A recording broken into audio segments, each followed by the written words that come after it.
사도행전 2장 1절에서 13절 말씀을 다 같이 천천히 봉독하겠습니다. 오순절 날이 이미 이르매 그들이 다 같이 한 곳에 모였더니 호연히 하늘로부터 급하고 강한 바람 같은 소리가 있어 그들이 앉은 온 집에 가득하며 마치 불의 혀처럼 갈라지는 것들이 그들에게 보여 각 사람 위에 하나씩 임하여 있더니 그들이 다 성령의 충만함을 받고 성령이 말하게 하심을 따라 다른 언어들로 말하기를 시작하니라. 그때 경건한 유대인들이 천하 각국으로부터 와서 예루살렘에 머물러 있더니 이 소리가 나매 큰 무리가 모여 각각 자기의 방언으로 제자들이 말하는 것을 듣고 소동하여 다 놀라 신기하게 여겨 이르되 보라, 이 말하는 사람들이 다 갈릴리 사람이 아니냐. 우리가 우리 각 사람이 난 곳 방언으로 듣게 되는 것이 어찌 됨이냐. 우리는 바데인과 메데인과 엘람인과 또 메소포다미아, 유대와 갑바도기아, 본도와 아시와, 부르기아와 밤빌리아, 애굽과 및 구레네에 가까운 리비아 여러 지방에 사는 사람들과 로마로부터 온 나그네 곧 유대인과 유대교에 들어온 사람들과 그레데인과 아라비아인들이다. 우리가 다 우리의 각 언어로 하나님의 큰 일을 말함을 듣는도다 하고 다 놀라며 당황하여 서로 이르되 이 어찌된 일이냐 하며 또 어떤 이들은 조롱하여 이르되 그들이 새 술에 취하였다 하더라.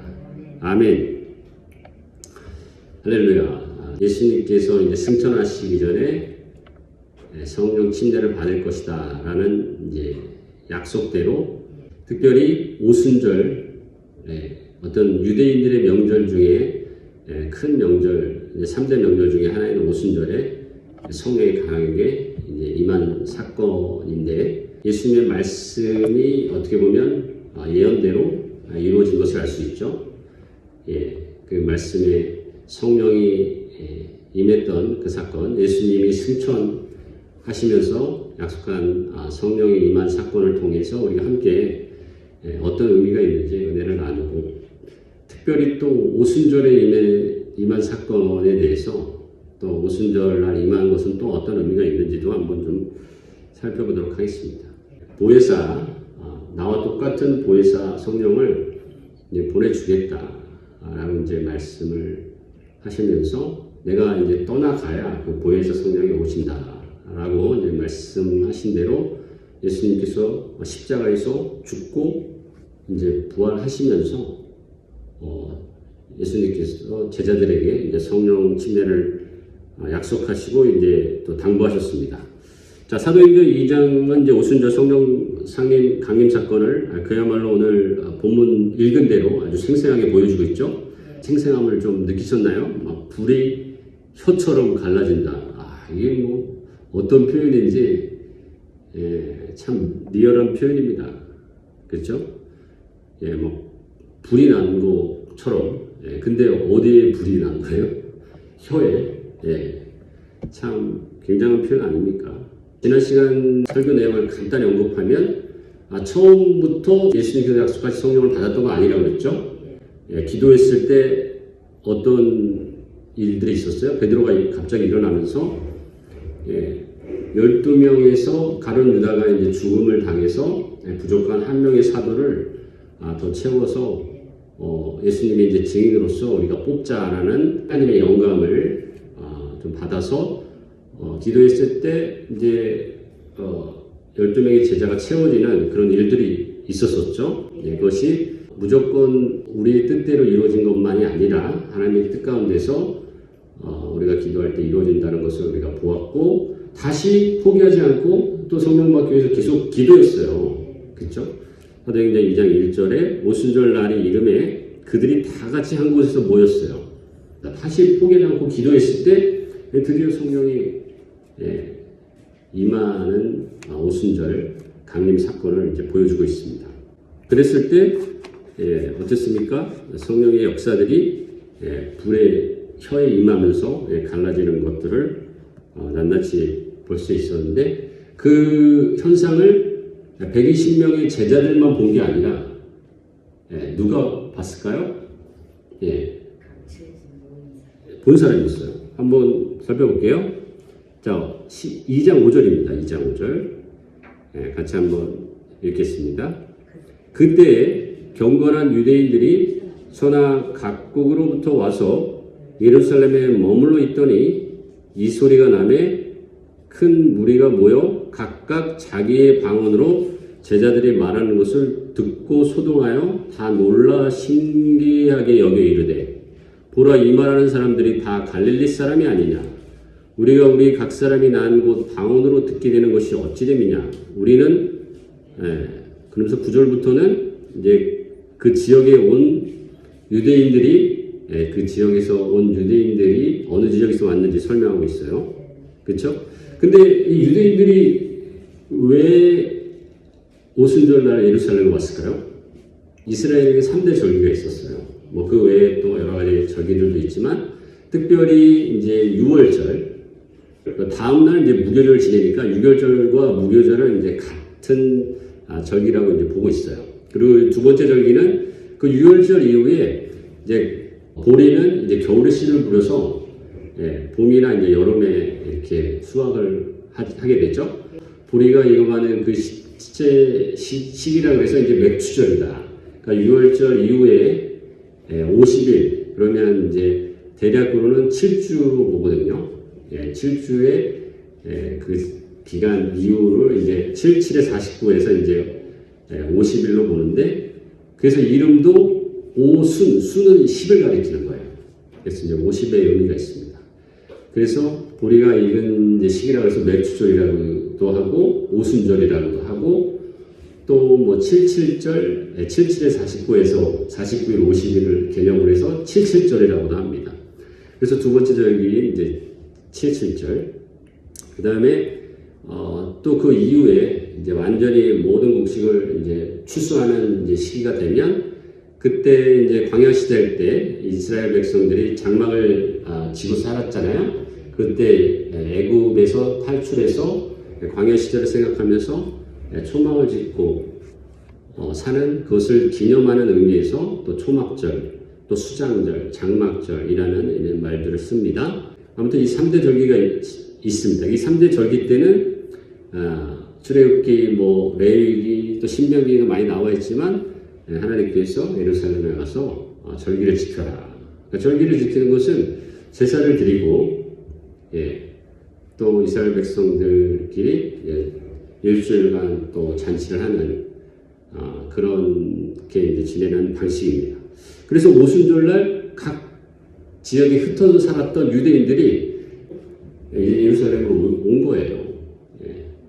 정말 하나님의 어떤 섭리가 기가 막히지 않습니까? 구절부터 나오잖아요. 바데인과 메데인과 엘람인과 메소포타미아, 유대, 갑바기아, 본도 아시아, 부르기아, 밤빌리아, 애국, 구레네, 리비아, 그죠? 그레데인, 아라비아인들. 그러니까 제가 몇 개입니까? 15개인 것 같은데요. 근데 이제 그런 정도 이상의 언어들로 이렇게 사용을 해서 무엇을 말하냐면 하나님의 큰 일을 말하고 있다. 그러니까 하나님의 아마 영광을 나타내는 어떤 언어를 사용했을 것이다 라는 것이죠. 그러니까 어땠습니까? 성령이 역사하셨어요. 2장 4절에 보니까 성령의 충만함을 받았어요. 그리고 성령의 말하게 하신 따라 말했어요. 그러니까 인간의 의지가 아닌 거예요.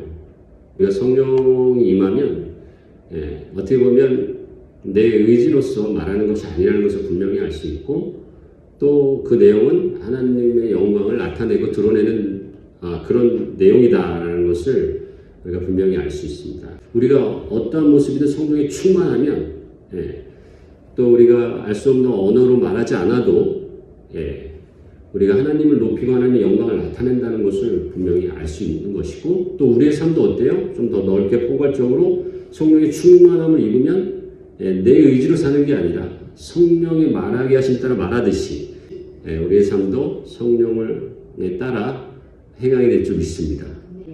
성령은 우리에게 좋은 것을 주시는 분이십니다. 보혜사 성령으로서 우리가 예수님께서 또 정말 모든 장래의 것들을 생각나게 하신다라고 성령을 설명하듯이 우리의 모든 앞날을 또 생각나게 하시고 인도하시는 분이시죠. 또 진리의 영이시죠. 진리를 밝혀주시고 알려주시고 복되게 하시는 분은 성령이니까요. 여러분 어떻게 보면 내 자아를 가지고 살아가는 인생은 어떻게 보면 죄된 인생이에요. 아담의 죄로 그 뿌리가 깊어져서 사는 인생입니다. 여러분 성령을 의지하여 사는 복된 인생이 되시기 바랍니다. 자, 오순절 성령 강림 사건의 의미를 좀 몇 가지 좀 살펴볼게요. 자, 아까도 말씀드린 대로 그 각 지역의 유대인들이 오순절 강림 사건을 목격하게 하신 하나님의 어떤 의도가 있지 않겠습니까? 그렇죠? 그 목격한 다음에 놀랐죠. 그것을 보니까 놀랐습니다. 우리가 처음 방언을 듣는 것도 놀랐는데 이 오순절 성령 강림 사건 처음으로 각 지역의 언어를 말하는 것을 놀라서 이 각 지역에 사는 그 유대인들이 결과적으로 오순절을 지내고 나서 일주일을 지나게 되죠. 일주일 잔치를 한 다음에 어디로 돌아가겠습니까? 다시 자기가 사는 각 지역으로 돌아가겠죠. 그래서 이 놀라운 사실들을 말했겠습니까? 안 했겠습니까? 정말 우리가 유튜브에서 맛있는 것만 하나 발견해도 그건 그냥 자기만 알고 있는 것이 아니라 누군가에게 알려야 되는 것이 인간의 심리 아니겠습니까? 맞습니까? 근데 이런 놀라운 일들을 보면 세상에 제가 어디 오순절에 예루살렘에 갔더니 세상에 이런 일이 있었어. 어떻게 각 지역의 언어를 배우지도 않았던 그 사람들이 우리나라 말로, 우리 지역의 말로 어떻게 하나님을 이렇게 높일 수 있을까 하면서 그 하나님을 높이는 그 말들을 자연적으로 증거하게 되지 않았겠습니까?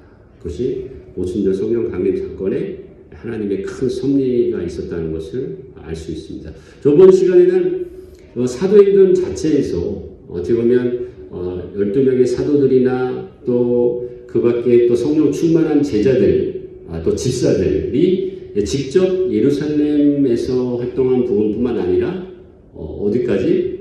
사마리아와 땅끝까지 증인된 삶을 살아가는 사도행전의 내용의 전반적인 그런 진행 과정을 좀 말씀드렸는데 오늘은 그 120명의 제자들뿐만 아니라 그냥 경건한 유대인들이 예루살렘의 오순절을 지키러 온 그 유대인들조차도 어떻게 보면 각 지역의 땅끝에 사는 지역으로 다시 돌아가면서 예수님이 자연적으로 증거되는 것을 오늘 오순절 성령 강림 사건을 통해 알 수 있다는 것입니다. 그러니까 사도행전에서는 그냥 순간순간마다 곳곳마다 어떻게 보면 사도행전 저번 시간에 1장 8절에서 말한 그 내용이 핵심과 어떻게 보면 시작을 보여주는 것이죠. 사도행전 1장 8절 기억나십니까? 오직 성령이 너희에게 임하시면 너희가 권능을 받고 예루살렘과 온 유대와 사마리아 땅까지 이르러 내 증인이 되리라 하십니다.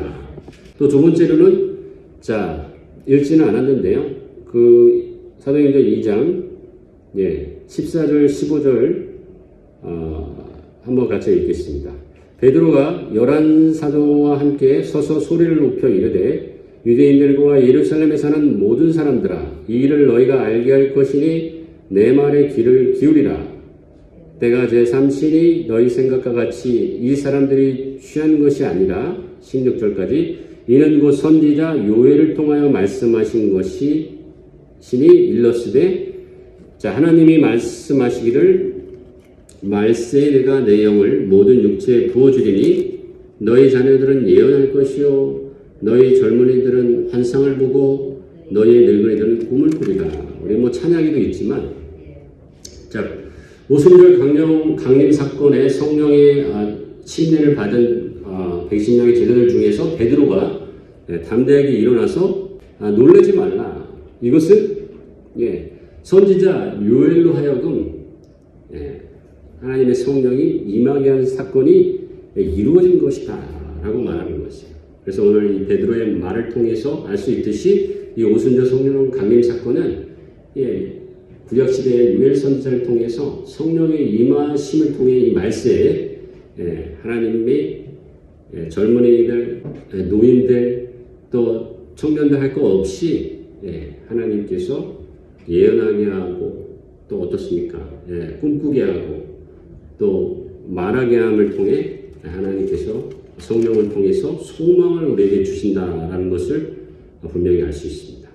자, 요엘서 2장 28절에 보면 또 거의 비슷합니다. 제가 읽어드리겠습니다. 그 후에 내가 내 영을 만민에게 부어주리니 너희 자녀들의 장래일을 말할 것이며 너희 늙은이는 꿈을 꾸며 너희 젊은이는 이상을 볼 것이며 그때에 내가 또 내 영을 남종과 여종에게 부어줄 것이며. 베드로는 예수님과 공생을 같이 하면서 구약의 말씀들을 예수님의 말씀들을 이렇게 생각나게 하고 또 그 자기 스스로가 그 얘기를 한 것이 아니라 성령을 통해서 깨닫는 것들 또 어떻게 보면 영감을 받아서 이 요엘 선지자의 그 성령의 어떤 성취를 분명히 담대하게 선포하는 것을 알 수 있습니다. 성령이 우리의 소망이 되시죠. 할렐루야. 이 말세라는 것에 이제 주목할 필요가 있는데 저와 여러분들이 말세의 여러 가지 현상들을 지금도 이렇게 경험해 가고 있습니다. 하나님의 말씀은 살아 역사하셔서 반드시 이루어집니다. 남자나 여자나 그렇죠? 노인이나 젊은이나 할 것 없이 하나님 우리에게 어떤 성령을 통해서 하나 되게 하신다는 거예요. 그리고 속박이 아닌 자유함을 주신다는 것을 분명히 설명하고 있습니다. 그래서 성령 충만하지 않으면 오히려 어떤 것이에요? 말세에 자꾸 분열이 일어나는 거예요. 지금도 뭐 우리 사는 시대도 마찬가지죠. 미국이나 이제 한국이나 물론 이제 뭐 또 민주주의가 더 발전하다 보면 겪는 그런 고통이 있을 수 있겠지만 정치적으로 또 굉장히 분열과 또 어떤 혼란들을 우리가 겪게 됩니다. 어떻게 보면 이것이 이제 죄의 결과죠. 아담을 하나님께서 지으시고 또 아담과 이제 하와를 통해 우리 인간을 아름답게 에덴 동산이라는 곳에 살게 하셨는데 결과적으로 죄가 들어오면서 어떻게 됐어요? 에덴 동산에서 쫓겨나게 되고 또 인간은 이제 죄의 어떤 그런 결과 뿌리들이 보이지 않게 나타나잖아요. 또 아담의 아들 또 가인이 동생을 또 죽이게 되고 또 유리하는 그런 어떤 죄의 과정들을 보여주고 있고 또 창세기 11장에는 결국 어때요? 사람이 하나님과 같이 높아지고 교만해져서 바벨탑을 쌓아서 하늘에 닿자. 야, 세상에 어떻게 과연 그것이 가능할까요?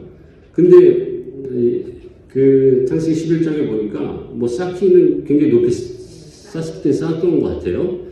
그것을 보고 이제 하나님께서 좋지 못하게 여겨서 그것을 흩으시기 위하여 하나님의 지혜를 볼 수 있는데 어떻게 하셨어요? 그렇죠. 언어 말을 혼잡하겠다라고 이제 보여주고 있어요. 창세기 11장 9절에 보면 그러므로 그 이름을 바벨이라 하니 이는 여호와께서 거기에 온 땅의 언어를 혼잡하게 하셨음이라 여호와께서 거기에서 그들을 온 지면에 흩으시나 그러니까 언어를 혼잡하게 흩으셨다는 것이죠. 그러니까 인간이 이제 교만해져서 하나님이 주시는 그 언어와 또 그런 문화들을 옳지 못하게 사용하고 있는 것이죠. 지금도 마찬가지입니다. 하나님이 주시는 그런 여러 가지 하나님 우리 인간의 생활을 위해 주시는 그런 삶의 도구들을 하나님의 뜻대로 아름답게 사용해야 정말 하나님의 뜻대로 우리가 복을 누린다는 것을 기억하시기 바랍니다. 결과적으로 하나님께서 인간의 뜻대로 악한 의도대로 사용하는 건 좋지 않게 생각하세요. 그쪽 언어를 하나 흩으시는 것만으로도 인간은 그렇게 무력하다는 존재인 것을 알게 됩니다. 근데 오늘 이제 오순절 사건은 어땠어요? 오히려 반대로 각 지역의 언어, 알지 못하는 언어를 알게 하셨어요. 그것은 뭐예요? 반대적인 의미가 있지 않습니까? 언어를 통해 흩으셨다면 이 오순절 사건 때의 일은 흩어진 언어를 물론 한 단어의 언어는 아니었지만 뭔가 흩으신 것이 아니라 그 사람의 성령 강림을 통해서 하나 되게 하셨다는 거예요. 그러니까 이 오순절 사건은 어떤 의미가 있어요? 분열해서 성령을 통해서 하나 되게 하는 사건이었다는 것을 알 수가 있습니다. 그러니까 우리는 성령 안에서 우리가 하나님이 주시는 그런 성령 충만함을 가지고 서로 분열하고 흩어질 것이 아니라 우리 공동체 안에 하나 되는데 귀하게 하나님의 쓰임을 받아야 될 줄 믿습니다. 네. 자, 이제 말씀을 이제 정리하겠습니다. 오순절 강림 사건이 굉장히 많은 의미가 있는데 요약하여 이제 몇 가지만 이제 살펴보았습니다. 성령은 능력의 영이시죠, 그렇죠? 오직 성령이 너에게 임하시면 권능을 받을 수 있다는 것이죠. 우리 인간의 힘으로는 아무것도 할 수 없어요. 특별히 하나 되게 한다는 것은 쉽지가 않습니다. 한 사람이 한 사람의 마음을 감동하는 것도 쉽지 않은데 성령께서는 정말 교만한 인간들을 다시 하나 되게 하기를 원하시는 것이죠. 그래서 우리가 남녀노소 신분 귀천할 것 없이 정말 하나님의 성령을 통해서 우리에게 소망을 주신 하나님이라는 것을 분명히 깨닫는 저와 여러분들이 되시기 바랍니다. 그런 차원에서 왜 성령께서 혀를 이렇게 통제하셨을까요? 어떻게 보면 우리 인간의 혀가 가장 어떻게 보면 간사할 수 있습니다. 뱀이 어떤 여자를 유혹했을 때, 아담과 하와를 유혹했을 때도 그 당시에는 말을 할 수 있었나 봐요. 짐승들도. 그 뱀이 말하는 것을 알 수 있죠. 물론 뱀만 말했다라고 생각할 수도 있고요. 그래서 뱀이 어떻게 했습니까? 여자를 말로 유혹했잖아요. 간사한 그 혀를 여러분 성령께서 사로잡은 거죠. 그러니까 여기서도 우리가 깨달을 수 있는 것은 우리가 혀와 말을 조심해야 되죠. 죽고 사는 것이 혀의 힘에 달렸다. 잠언서 18장 21절에 말하고 있어요. 그래서 혀를 쓰기 좋아하는 자는 결과적으로 그 열매를 먹게 되어 있습니다. 그러니까 우리가 혀를 잘 통제하면 또 그 통제한 만큼의 열매가 있어요. 그래서 이 오순절 날 왜 하나님께서 성령이 임했느냐라는 것을 우리가 생각해 볼 때 오순절은 어떤 의미가 있었습니까? 처음에 보리가 익어가는 어떤 추수의 의미가 있었잖아요. 그렇죠? 그러니까 마지막 때 하나님께서 추수하신다는 것이죠. 그리고 무엇보다 성령을 통해서 우리가 성령의 열매를 맺지 않으면 하나님의 심판이 있다는 것을 우리가 기억해야 된다는 것이에요. 그리고 예수님께서 어떻게 보면 우리 오순절이라는 개념은 어때요? 예수님께서 6월절 이후에 이제 50일이 오순절이잖아요. 그런데 이 시기적으로 설명하자면 예수님께서 6월절에 돌아가셨으니까 또 부활하셨으니까 바로 그죠? 3일 만에. 그러니까 부활한 이후에 50일도 그 시기도 오순절이라는 것이죠. 그러니까 우리가 오순절날 기억해야 될 게 뭐예요? 예수님의 죽음과 부활을 기억해야 된다는 것입니다. 그냥 곡식만 익어가는 것이 오순절이 아니라 예수님의 부활을 그 50일 동안 잊지 말고 또 예수님께서 나와 똑같은 보혜사 성령을 주신다고 말씀하신 것을 통해서 제자들이 기다리고 기도했을 때 성령이 임했던 것처럼 우리가 성령의 충만함을 통해 오순절날 예수님의 부활을 또 여전히 예수님의 보혈을 잊지 말고 늘 기억하면서 살아가야 됐다라는 것을 여러분 기억하시기 바랍니다. 지금 마지막 때에 살고 있잖아요. 그렇죠? 성령이 유엘 선지자를 통해 임했던 것처럼 우리가 정말 의지할 것은 우리의 자아가 아닙니다. 우리 이 세상에 바라보는 그런 유혹들이 아니에요. 그 유혹이 정말 어떻게 보면 막 보이지 않게 또 아주 슬며시 다가오잖아요. 여러분, 가난한 자에게 제일 유혹되는 게 뭐겠어요? 돈 아니겠습니까? 근데 가난한 자에게 그 유혹하는 그 돈을 어떻게 뿌리칠 수 있습니까? 저는 이제 드라마를 가끔 보면 이 비리의 경찰들 또 뭔가 배신하는 사람들의 그런 어떤 드라마의 어떤 일반적인 형태를 보니까 다 뭔가 자녀들이 아프거나 돈이 필요한 아주 극한 상황들을 묘사하고 있어요. 그래서 결국은 돈을 받고 또 배신하고 또 비리를 저지르고 하는 모습들을 이제 보는데, 우리가 정말 가난한 자들에게 유혹될 수 있는 것은 돈이죠. 또 어떻습니까? 몸이 아픈 자에게 유혹되는 게 또 건강 아니겠어요? 그러니까 몸이 아픈 자들은 막 건강해질 수 있는 모든 것들을 막 찾잖아요. 방송에 나오는 거랑 더 찾고, 정말 합리적으로 생각할 수 없는 그런 모든 부분까지 또 민간요법이랑 막 사용하기도 하고, 그것이 어떻게 보면 간절함이죠. 그러나 우리 그리스도인들이 찾아야 될 게 뭐예요? 먼저 찾아야 될 게 성령을 구하셔야 돼요. 모든 근본 되시는 그 성령께서 우리를 나보다 더 잘 아시고 또 우리의 앞날 미래를 복되게 인도하시고 진리 가운데로 이끄시는 분이라는 것을 여러분 잊지 마시기 바랍니다. 그래서 성령을 의지하여 오순절 강림 상권의 그 제자들 뿐만 아니라 모든 유대인들까지 하나님께서 귀하게 예수님의 증인으로서 사용하신 것처럼 예수님 앞에 쓰임받는 하나님 앞에 귀한 동으로 사용되시길 주님의 축복합니다. 기도하겠습니다.